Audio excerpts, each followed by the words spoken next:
If you're a dog lover, you know they bring boundless joy and sometimes a bit of chaos into your life too. But before your pup chews another shoe or raise the trash can, it might be time to talk about dog proofing your home. In today's Good Dog series, Jamie Aronson with Chew Animal Hospital is here along with Apple from Doodle Rock Rescue to share how to keep your belongings and your pets safe. Good morning to you. Good morning. Oh my goodness. Okay, so this is Apple. Tell us, because she's actually up for adoption right now. She is, yes. So what would make a good forever home for her? Apple is a 2-year-old, very, very shy, timid little girl. She would do best in a calm environment. Maybe if someone works from home, just someone there with her, possibly an older dog with her to show her confidence. Yes, indeed. Okay, so let's talk about why dog proofing a home is so important, especially even when you think your dog is pretty well behaved, you can still do the dog proofing. Absolutely. You know, it's always good, just prevention is key, right? So it's always good to set those boundaries and have routine with your animals when you bring them into your home and let them know what they can and cannot get into. Okay, so basically let's break it down. Let's tackle it room by room,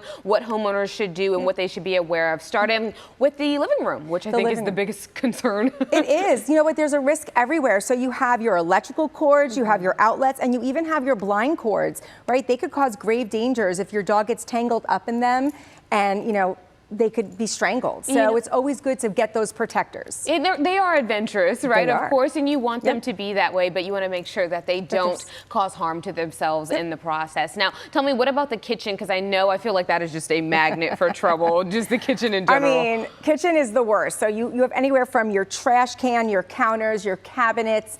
Your dog could get into and get through toxic chemicals. And it's also, you know, important to know what foods they can and cannot have. And I always say, start by also teaching your little ones not to share food with them in the kitchen and set those boundaries, right? If they don't know it's there, they're not going to look for it. You know what? And I think half the time parents usually don't even see it happening, right? So they're like, oh, my dog has never had human food. And your kid's like, yes, they have. Speaking of Apple, though, she's only 2 years old. She's filled with lots of energy, but I hear she's a bit of a counter cruiser, as we like to call it. So how can you set boundaries in your home with a pet like Apple?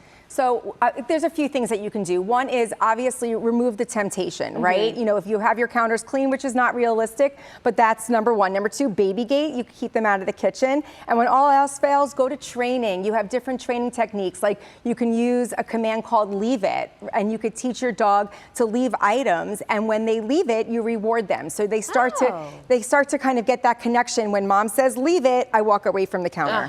But I will get something in return and just right after. Exactly. Very good. Okay, so what do pet owners need to be aware of when it comes to the bathroom, Apple? Oh, you know what? The bathroom has just as many things as the kitchen, right? You still have those small garbage cans that dogs get into. So you can get a strap for them to keep the lid closed. You have your toilet bowl and water. That's gross. Or if you have cleaning products in there, medications, just like with your little ones, keep them up high. Same for the dogs. And toilet paper rolls, right? So it's just best to keep that door closed. You know what I hear? I feel like all the time we hear about like them chewing up the mats or maybe even your shoes or whatever, but there's a ton of things that are actually very dangerous for them. Medications would have never even crossed my mind, so I'm so glad that you said that. Let's also talk about furniture, because dogs love to cuddle up on the couch, right? But how do we keep it safe from, keep the couch safe from the dog as far as scratching goes and accidents? I mean, nowadays, so many companies make beautiful throws that you could, like pet covers that you could put on your furniture, right? So you can prevent the hair or accidents from getting on your upholstered furniture, but also you can get protective corners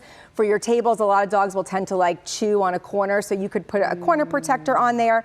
And again, you know, when all else fails, like it's good to have, you know, a baby gate, right? If you don't want them in the room, then you could just remove the room from their, you know, from their view, and they don't have to get in there. You know what, I like that, because at the end of the day, why not repurpose something that you already have? And most parents usually have that baby gate laying around because they don't know what to do with it. So that's actually a good way to repurpose it. Now tell me, because obviously Apple is a little bit older than a puppy, but people like to buy puppies as well and raise them up from the baby stage. And so what is something that people notice once they get into having that puppy? I mean, puppies are fast. Here's what I'll tell you. Always have your eyes on a puppy. And if for any time you can't, you can get one of the puppy pens to put them in. And when all else fails, if you're going to be leaving the room or your home, put them in a crate. Yep. Right? Puppies need their downtime too. They sleep a lot, but I always just say eyes on them. If you're not seeing them, they're getting into something. That's a good tip indeed. And you know what? You're right. Puppies need sleep too. And they're like babies. You have to get them to sleep. Yes. And so before we go, I want to make sure that Apple gets the home that she deserves. So tell me, what are the steps as far as adopting her? Apple's available right now at www.zoodlerocrescue.org. You could fill out an application. Again, she is looking for a very calm, loving environment. She'd do great with someone who's just home with her during the day, give her all the love, and really teach her how to be a confident dog. Yes, indeed. Well, Apple, she's too stinking cute. We're so glad that you guys came to hang out with us this morning on this month's Good Dog series. Again, visit DoodleRockRescue.org to learn so much more about adopting Apple today.